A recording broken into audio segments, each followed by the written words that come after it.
बिस्मिल्लाहिर्रहमानिर्रहीम अस्सलाम वालेकुम। सऊदी इन्फो यूट्यूब चैनल में आपको खुश आमदीद कहते हैं। पाकिस्तान के अंदर सफरी पाबंदी में एक इजाफ़ा किया गया, जो ऑलरेडी आप जानते हैं कि अगर आपको वैक्सीन नहीं लगी हुई तो आप लोकल ट्रैवल नहीं कर सकते। लेकिन उसके साथ ही जितने भी बैरून मुल्क सफ़र करने वाले लोग हैं वो भी मुतासर हुए हैं। उसमें आम सी चीज़ें हैं, लेकिन दो बहुत ही अहम पॉइंट हैं। कहीं आपने ये गलती कर दी तो फिर आपको उसका नुकसान उठाना पड़ेगा। पूरी डिटेल इंशाल्लाह यहाँ पे आप लोगों के साथ शेयर करूँगा। और सबसे पहले मैं आप लोगों को, जिनको नहीं पता, मैं उनको बताता चलूँ कि पाकिस्तान ने 1 अगस्त 2021 से जो बग़ैर वैक्सीन के लोग हैं उन पर पाबंदी लगा दी है कि वो हवाई सफ़र नहीं कर सकते, वो जहाज़ पर सफ़र नहीं कर सकते।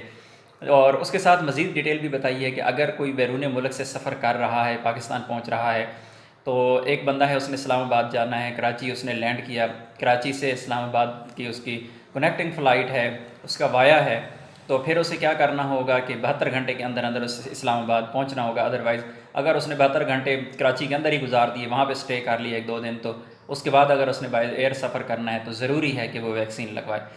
इसी तरह अगर आप बैरून मुल्क जा रहे हैं, फॉर एग्ज़ाम्पल सऊदी अरबिया के लिए फ़्लाइट्स ओपन हो जाती हैं और आप इस्लामाबाद से कराची वाया फ़्लाइट ले रही हैं, तो आप पर भी यही पाबंदी है कि जब इस्लामाबाद से आप इंटर होंगे एयरपोर्ट पे, तो वहाँ से 72 घंटे के अंदर अंदर आपको पाकिस्तान का जो एयरपोर्ट है वो छोड़ना होगा, यानी कराची से आपको निकलना होगा। अगर 72 घंटे से ज़्यादा टाइम गुजर गया तो फिर आप पर भी ये पाबंदी आयद होती है। अच्छा, सवाल की जाने आते हैं मसाइल के, आप कौन सी गलती यहाँ पर बहुत ज़्यादा लोग करेंगे, क्योंकि हमने देखा है इस तरह के जब भी कवानीन आते हैं तो लोग गलतियाँ करते हैं और अनजाने में गलतियाँ कर देते हैं। मसलन गलती आप क्या कर सकते हैं कि आपकी जो फ़्लाइट है 24 घंटे के बाद कराची से, इस्लामाबाद से आपने फ़्लाइट ली और आपने, क्योंकि बैरून मुल्क जाना है तो आप पीसीआर अपना करवा लेंगे, यार मैं तो जा रहा हूँ सऊदी अरेबिया और मुझे पीसीआर करवाना है। जब आपने पीसीआर करवा लिया, 48 घंटे 24 घंटे आप गुजार लेंगे कराची में, उसके बाद दूसरी फ़्लाइट है आपकी, तो फिर क्या होगा कि आपका पीसीआर एक्सपायर होने का ख़तरा है। तो इस चीज़ का आपको बहुत एहतियात करना होगा कि जब आपने ट्रैवल करना है बैरून मुल्क के लिए, जो आखिरी आपकी फ़्लाइट होगी, यानी आप कराची से जब फ्लाई करेंगे, तो उससे पहले आपने अपना जो पीसीआर है करवा लेना है। क्योंकि अगर आप बहुत पहले पीसीआर करवा लेंगे, 100 मसला होता है, आपकी फ़्लाइट लेट हो सकती है। आप पीसीआर 6-8 घंटे 10 घंटे पहले ही करवाएंगे जाने से। इसी तरह आपका जो स्टे होगा तो वो ऐसा ना हो कि 72 घंटे से टाइम ज़्यादा गुजर जाए सऊदी अरबिया में पहुँचते पहुँचते और फिर आपको मुश्किल का सामना करना पड़े।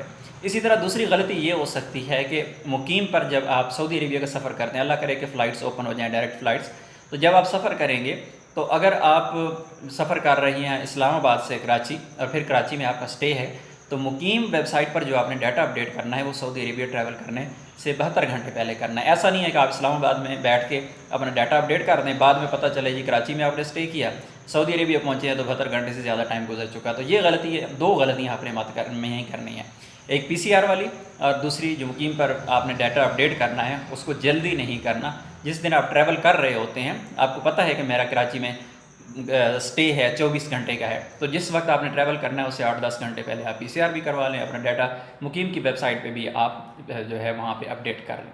तो उम्मीद है आज की इन्फॉर्मेशन आपको अच्छी लगी होगी। वीडियो अच्छी लगी है तो वीडियो को लाइक ज़रूर कीजिएगा, चैनल पर रहे तो चैनल को सब्सक्राइब कीजिएगा। मिलते हैं नेक्स्ट वीडियो में, तब तक के लिए इजाज़त दीजिए। अल्लाह हाफिज़।